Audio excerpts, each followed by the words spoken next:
What's up, homies? What's up, homies? What's up, homies? Welcome to the Knowledgeable Homeowner Podcast. We pick the brains of industry pros to unlock the trade secrets of homeownership. Our mission is simple: to turn everyday people into knowledgeable homeowners.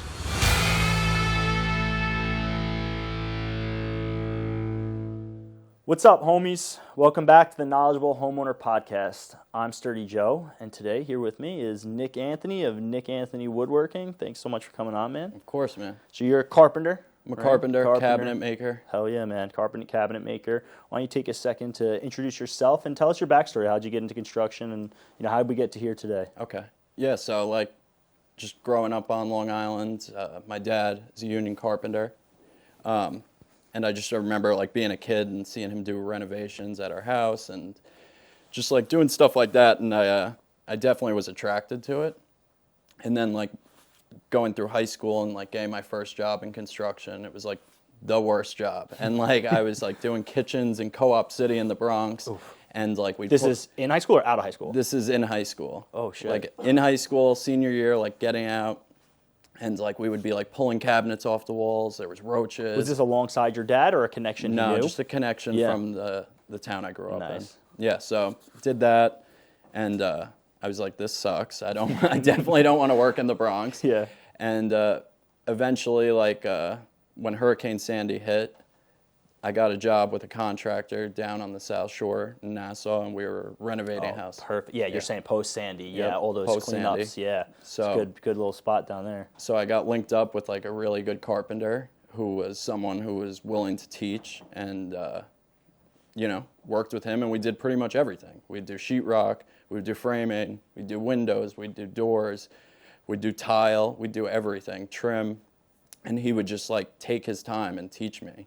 And that was something that I wasn't used to. I wasn't used to someone setting aside time and being you know what, this is going to take a little longer, but I'm investing knowledge in this guy. That's incredible. So I worked with him for a while, and was he another worker in the company, or was it his thing? He was the only worker in the company. It was his company. It was one guy owned it, and he would buy these houses and renovate them, but this was a rare job for a customer.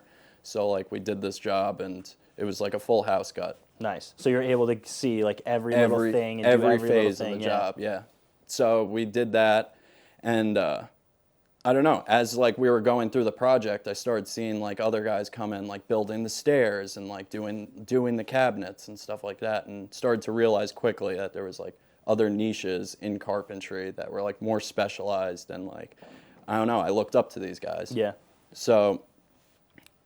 Fast forward a couple of years, I got a job with a trim company up on the North Shore of Long Island in Great Neck, and we would just go in and be in a house for 4 months just doing all the trim, crown molding, doors, base molding, curved walls, rubber molding, everything. Yeah, cool stuff. Yeah, cool stuff. Stuff when you're done, you look at it, you're oh damn. Big crown molding, big applied panels and foyers, and I fell in love. I just kept falling in love with every single part of it, and then ended up getting a job with this company who was a contractor who builds houses from the ground up and also has a full service cabinet shop. So making the boxes, making drawers, making doors, and I started in there.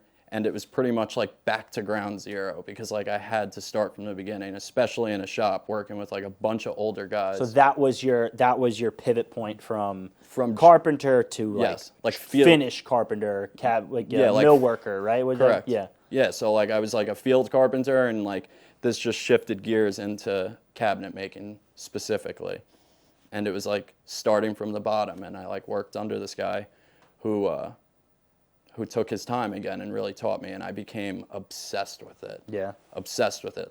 Working all day, 8 hours, going home and sitting on my couch, putting on YouTube and watching other guys build cabinets and furniture. And then quickly started to see people on social media and all these woodworkers on there just sharing information and helping each other, answering questions and stuff like that.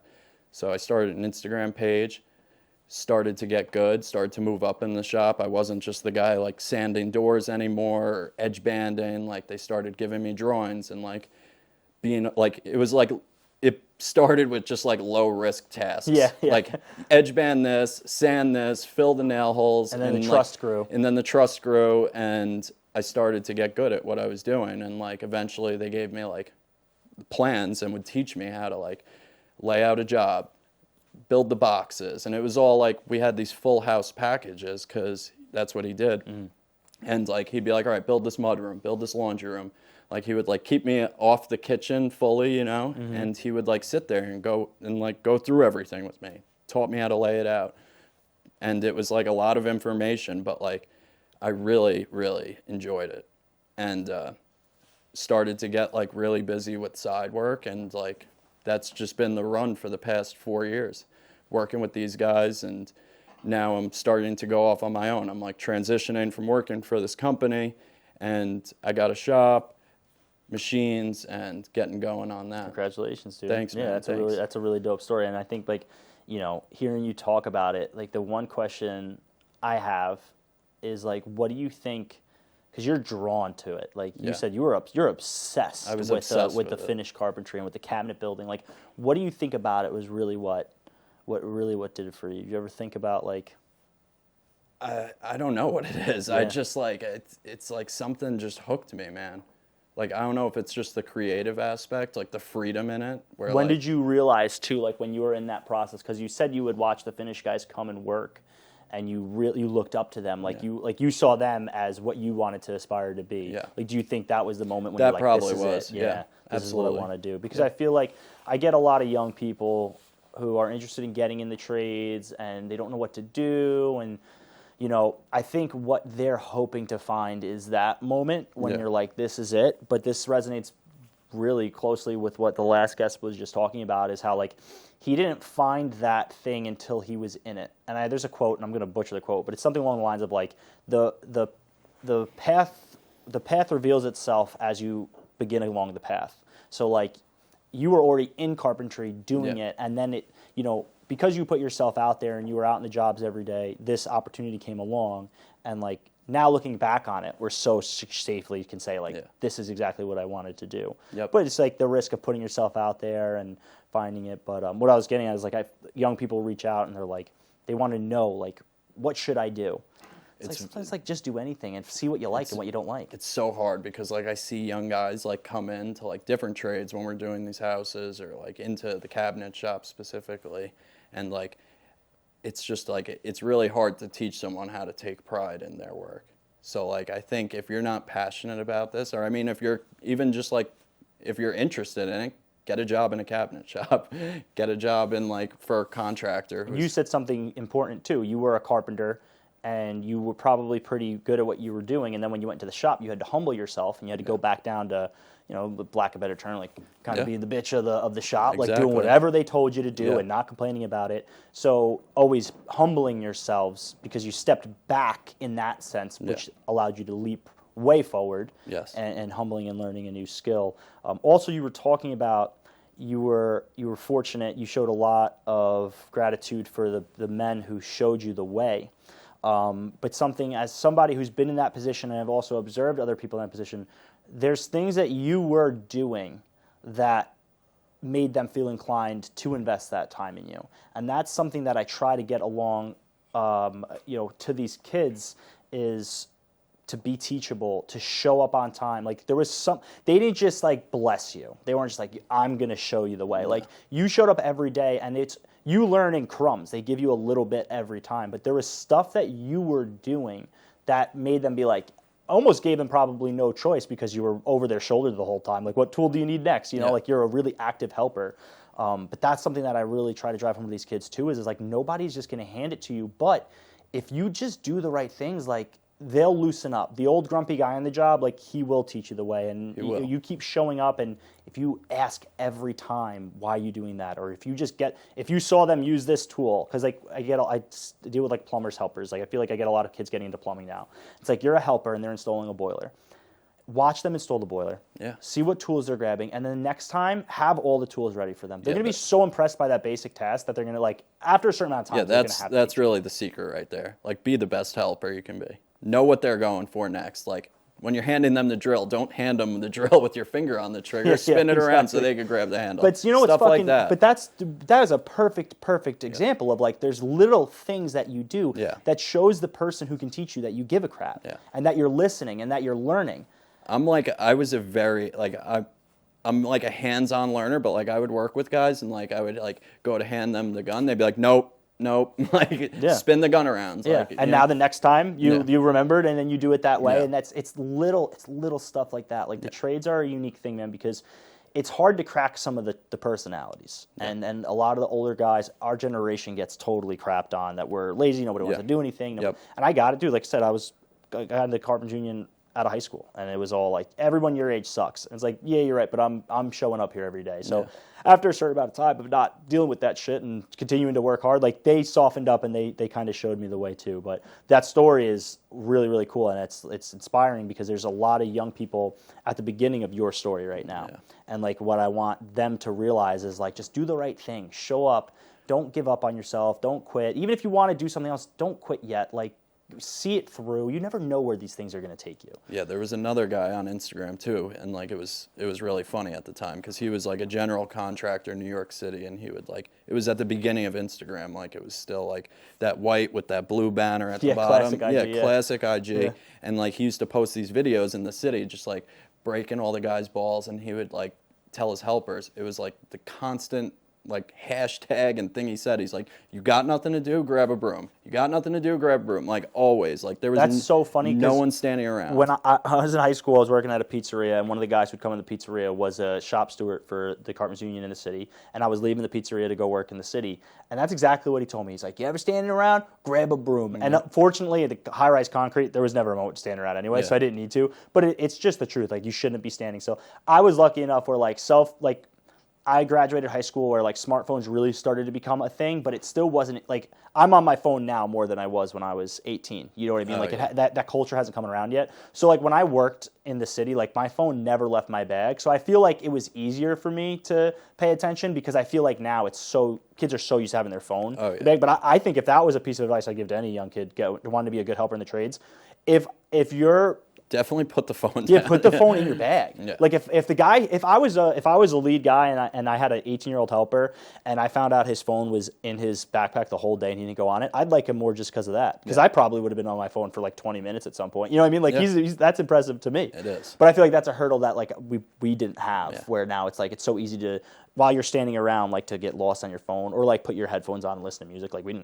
couldn't do that. We had to listen to the stupid shit the guys were saying and the generator just roaring all day. Yep. But I love that your story to come up and what you turned it into, and now we're at a really pivotal moment. You were saying yesterday your personal shop is being put together as we speak. Like, it's rocking and rolling. It's exciting. It's scary. It's like I knew it's a whole different realm of just my story because like I'm a cabinet maker, I'm skilled, and like I'm confident in what I do, and like shifting gears and becoming like not just the cabinet maker but the salesman, the business owner, like paying the bills. Like it's a lot, and it's a big learning curve. Like, yeah, you're gonna learn a lot. Yeah, you're gonna. But it's the same. Like, you know, tradespeople who do good work, if you have a decent personality, you can deal with people, you'll be successful because like learning new skills isn't hard for you. That's what your job is. It's like you're constantly learning new things and you're constantly matching your craft.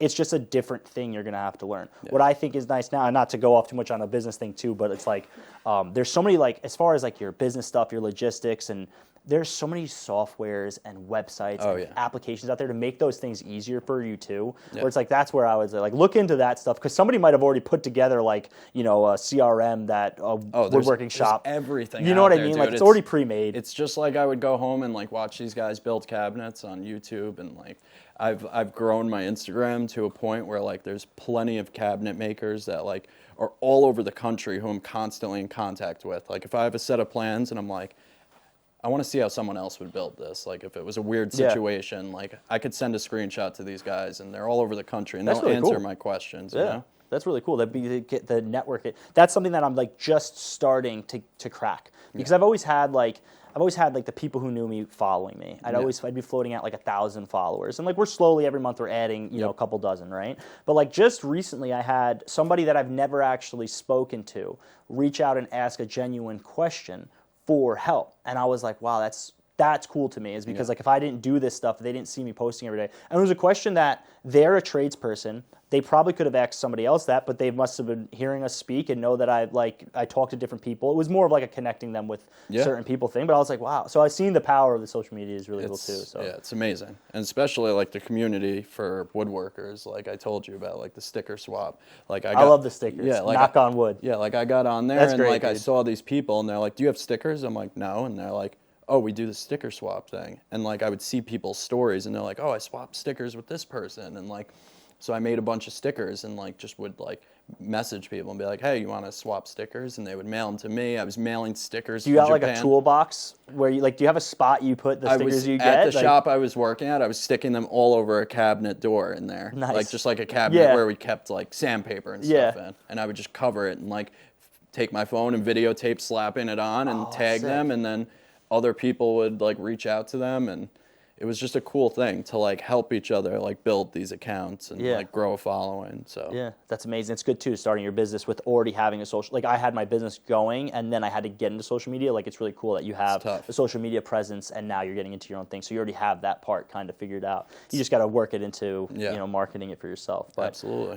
This is the Knowledgeable Homeowner Podcast, and you know, I think being a cabinet builder, they're in everybody's home. There's a bunch of questions that we can get into. So I do have some questions, and it's from the lens of your everyday person. Maybe they're not a DIYer, they're just you know, a regular human being who lives in a home and has questions. So to start into it, like basic question, what are custom cabinets?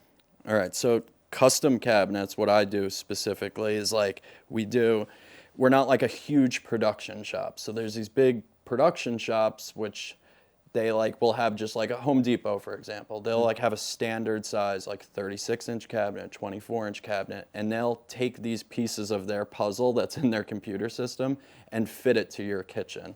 So what we do is like, if you have a fireplace and you have two like alcoves in your living room, we can build custom built-ins, fit to that, and design them however you want them.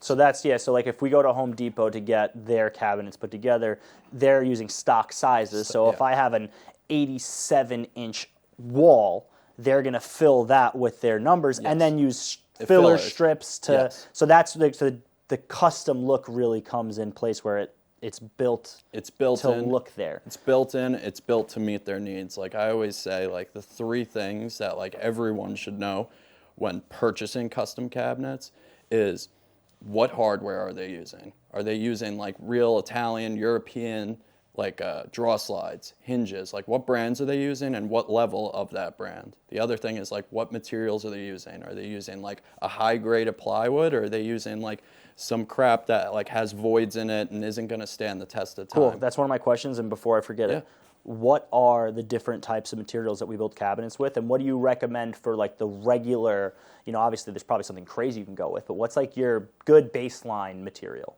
A good baseline like is 3/4 inch boxes. So even if you're like going to one of these home centers and like purchasing cabinets, like get the next step up that offers you 3/4 inch plywood boxes. So a less expensive option would be a thinner material. Yeah, like a 3/8. The bottoms of the cabinet, like it'll just fall out. They just do not stand. Is that? I've heard the term knockdown cabinets. Is that what that is? Like I've heard that term before. They'll come in knockdown, but what's knockdown mean? Knockdown is they're just coming flat. So the two legs of the box, the shelf. So you assemble it yourself. You have to assemble it yourself. Okay. Like so that's a cheap. Like a knockdown is like if I wanted to throw some cabinets up in here cheaply, I would just super buy cheap. Yeah, so that's like when you go to Home Depot, buy them inexpensive. Like I think IKEA does that too. They'll do a knockdown kitchen. Okay, so that's totally that's totally like somebody's gonna throw that in. That's like flipper grade. Yeah, Let's call exactly. that flipper quality. Exactly. All right, so the thickness is important. So no matter what, if we're going cabinets, no matter which way we go, if you're putting them in your kitchen, we want 3/4. Yeah, you want 3/4. And then what about the materials? You said we have plywood.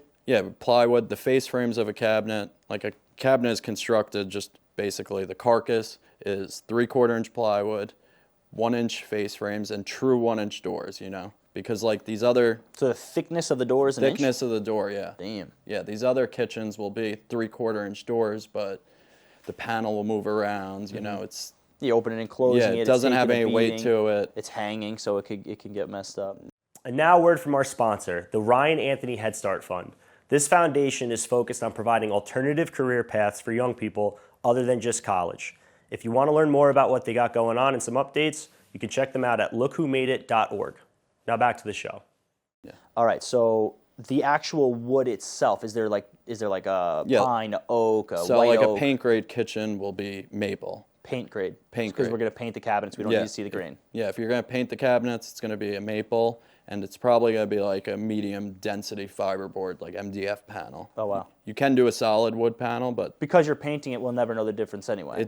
you don't even need it. Yeah. The MDF material for the panel like paints like glass. It's extremely durable and. Yeah. So if we're going paint, and is that a less expensive material to build with, doing the maple and does that affect the cost, or doesn't really? It doesn't really affect the cost. Like the doors are pretty much a standard cost. What about like you're saying? So we have paint grade, then we have stain grade. What type of woods would they go with stain grade? Stain grade, white oak is extremely popular right now. Like rift white oak. Yeah. So there's different cuts of the wood too.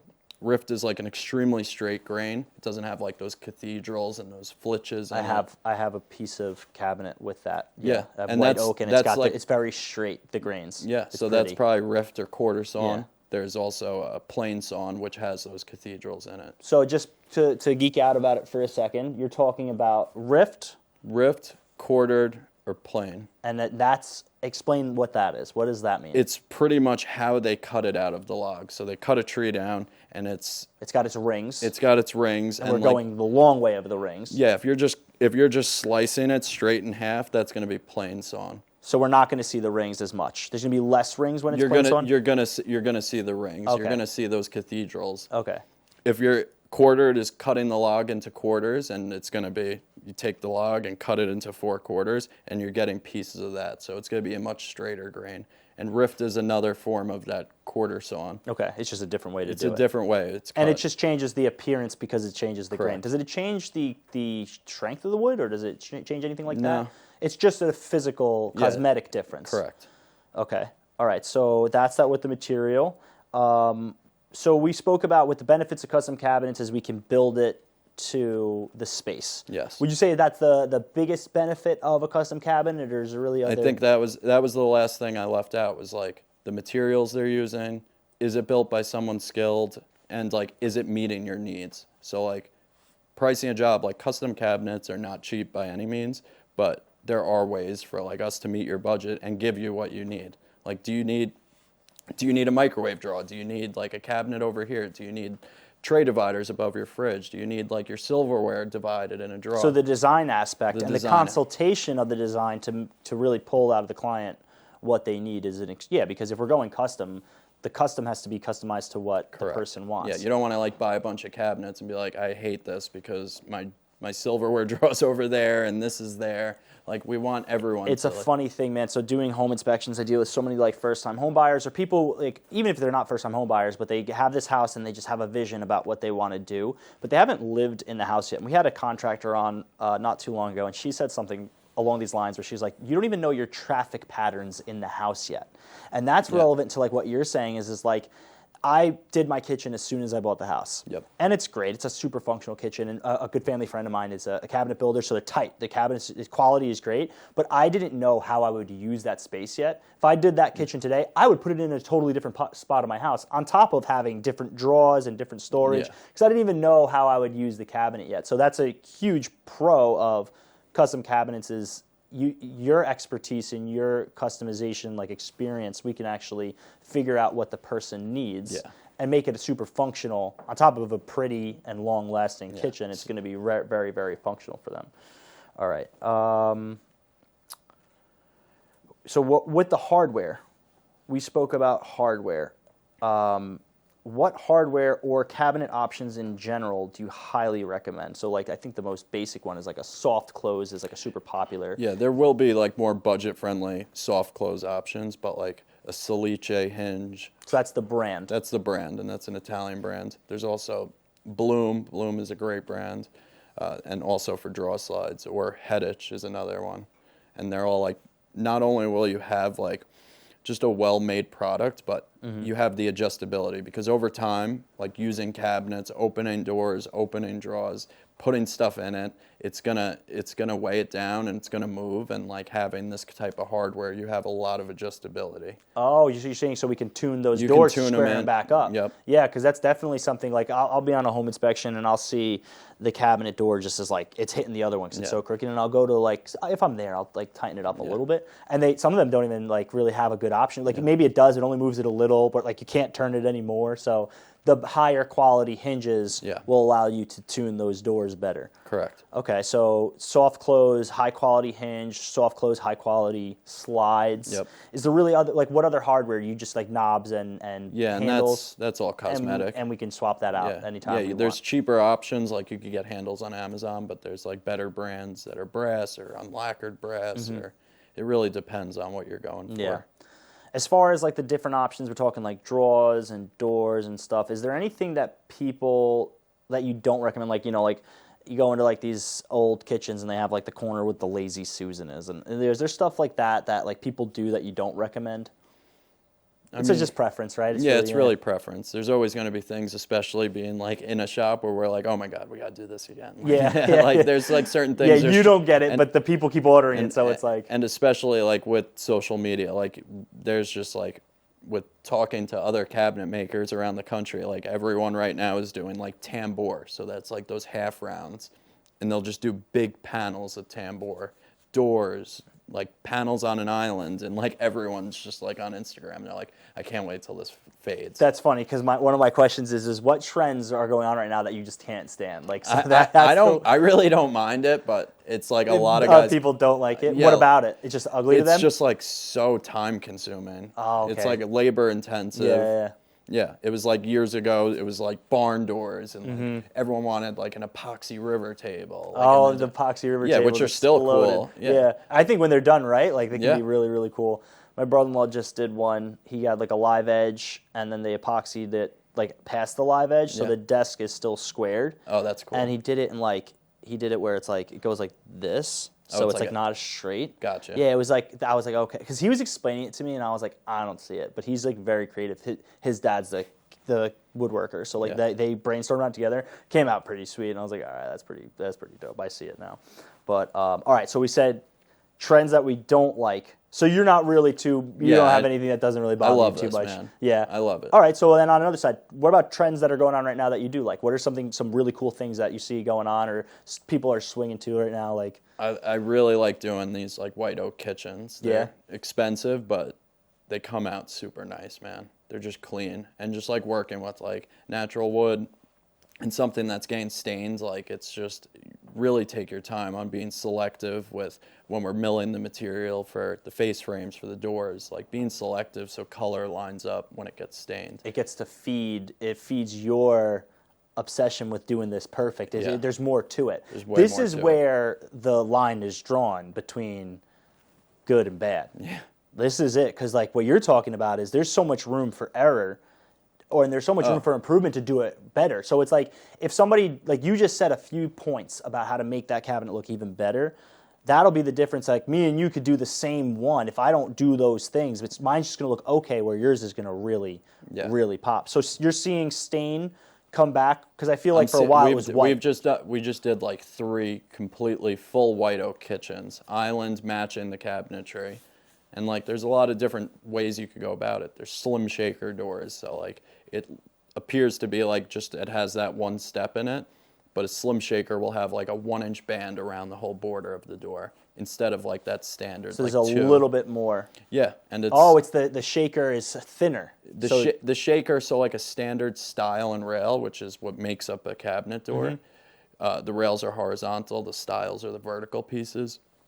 So like those are like pretty standard, like 2 to 2.5 inches on any cabinet door. So again, just to run it back. So when we're looking at a cabinet door, you have like the picture frame around it. Correct. Stile is the top and the bottom? Rails. Oh, rail. Rails run horizontal. Rails run horizontal, and stiles run vertical. So that's what, in design-wise, that's what gets changed a lot because you'll have a flat stile and rail. Yep. And that's a shaker? A shaker is just that single step. Just a single step, okay. It's really popular still right now. And then the inside's the panel?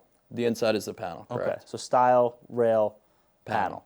That's okay. everything to a door. Yeah. And so when you were saying the slim shaker is a thinner than yeah. regular. Instead of like 2 or 2.5 inches, it'll be like a 1-inch band around the whole door. And that's a really popular. That's really moving popular. Forward. Is it? So we're doing it in white oak and we're staining them again, Yep. which is cool. Yep. I'm glad to see like some colors come back into it. And even if the stains they're probably still rather like beige-ish and grays and browns. They're trying to achieve that natural color of the wood as best they can. Oh, really? While protecting it. Oh, cool. So they're not really going crazy with the stain. It's very minimal. It's more of like stain. a clear coat. They'll bleach the wood if they have to like adjust the color and the tone of it. But oh, get out of here. Yeah. That's really cool. Yeah, I outsource all my finishing. That was a question I was going to have too, is like, what is the game of finishing? I feel like that's got to be a whole crazy process too. Things can go, you can waste a whole piece of wood by staining it wrong, right? Yeah, so we're carpenters. We're not painters, so like we leave it up to these guys. These guys will like finish pianos. They'll do high-end finishing like that. That's sick. So they're in a shop of just finishing. High VOCs and face masks, and these guys are just staining things all day. They probably can't speak in a straight sentence for long. They're just cross-eyed looking at you. It's like them and welders are the weirdest people. Yeah, I know, just breathing in fumes all day. All right, so that was cool because I definitely had a question about stain versus paint because I definitely going into some of these newer houses, I'm seeing more stain. But it's like finished carpentry is never something I really, really dove into. Like I love mechanical stuff. I do HVAC design work. I'm a HERS rater. I do energy efficiency. Like I love mechanical stuff. But I just have such an appreciation for high-end carpentry because I cannot do it. I was a concrete carpenter, so I could cut something and be 5/8 inches off, and it'd be fine. I could be 3 inches off, and I would just put my shoe in there to stop the concrete. You know what I mean? Like so obviously, everybody knows how hard it is to make something beautiful, but because I have personal experience with like just not being able to do it like that, I love it so much. But I'm not really educated on it as much.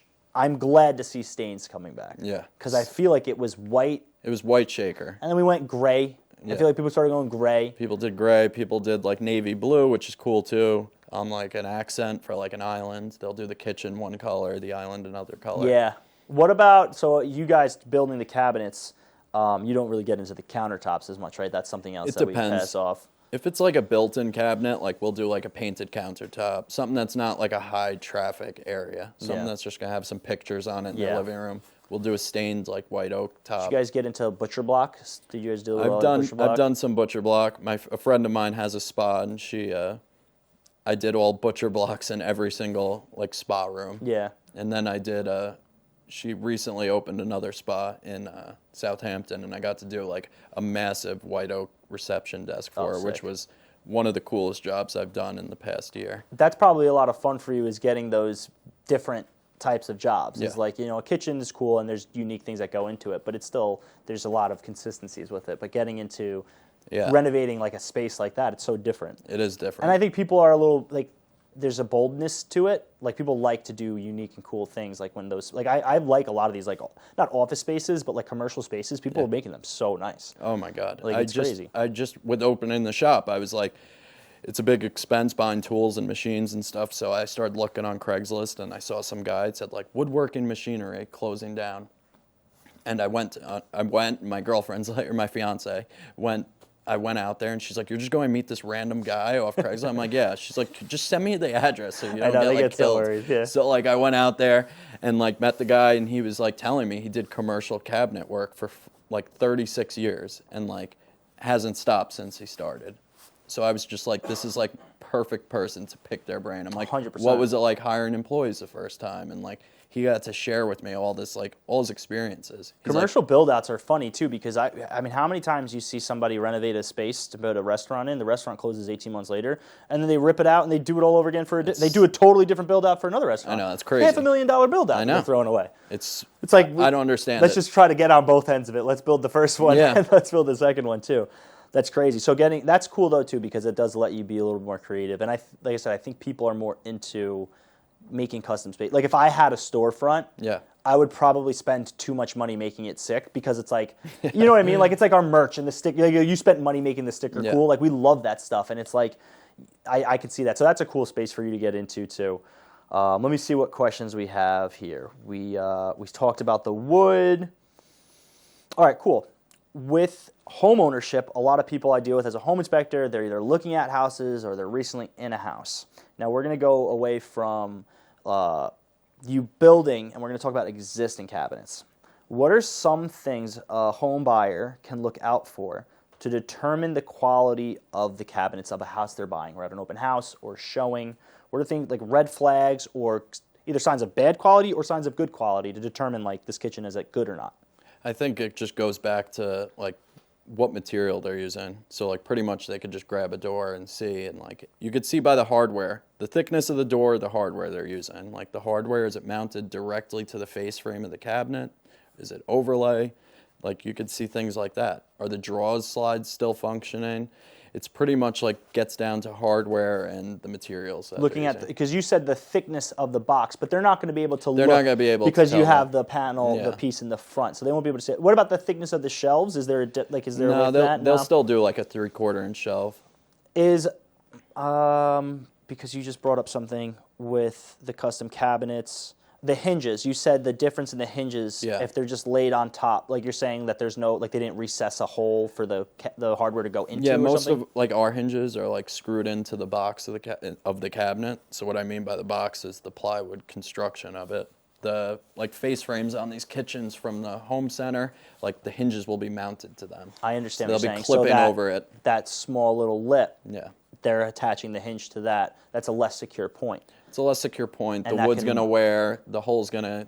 So typically, it's very common for a custom cabinet builder to have those hinges. Yeah, they'll mount them to the plywood box most of the time. And it's also a longer hinge too, right? Those hinge. They're much bigger than Yes, those, yeah. there's no way to attach it to just that small piece because it's bigger. Yeah, it's Okay. a different hinge plate too. So looking at the hinge is a good way to that's- determine quality. That's just one way to tell if it's... I see a lot of drywall screws holding up upper cabinets, so that's always a Don't classic. use drywall Yeah, screws. dude, it's like every flip has got a drywall screw, and it's super common to see a sheetrock screw holding up a cabinet. Yeah, sheetrock screws are meant for sheetrock. Like, Yeah. Everything, for assembling cabinets, it's like...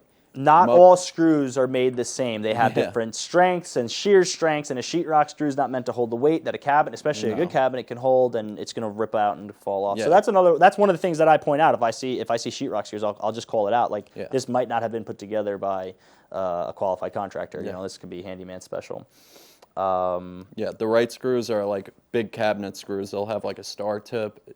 They most of the time, like the ones now, have like a brass color to them, and they'll have a big pan head on them. Yeah. So it'll grab that back of that cabinet. Yeah. And hold it on against the wall. So I've secure. seen the ones you're talking about where it's one piece where it's got a big pan head. Yeah. What if they have like a separate collar, like it's a screw with That's a good collar? too. Yeah, the I mean, collar is a good it's- sign. A lot of people don't use them, like custom guys. They'll just use these cabinet screws. It makes more sense. You have But- less pieces. Yeah. These other cabinet companies, they might use them. Okay. So seeing the collar is still good. Too. Yeah, I haven't had a ton of experience with those, and it's just easier to me to Yeah, easier for me to pull out a 100%. screw that has a big. It's probably, I guess, maybe cost is maybe the why. Because I would go with the one piece screw Yeah. also. Yeah, it makes so much.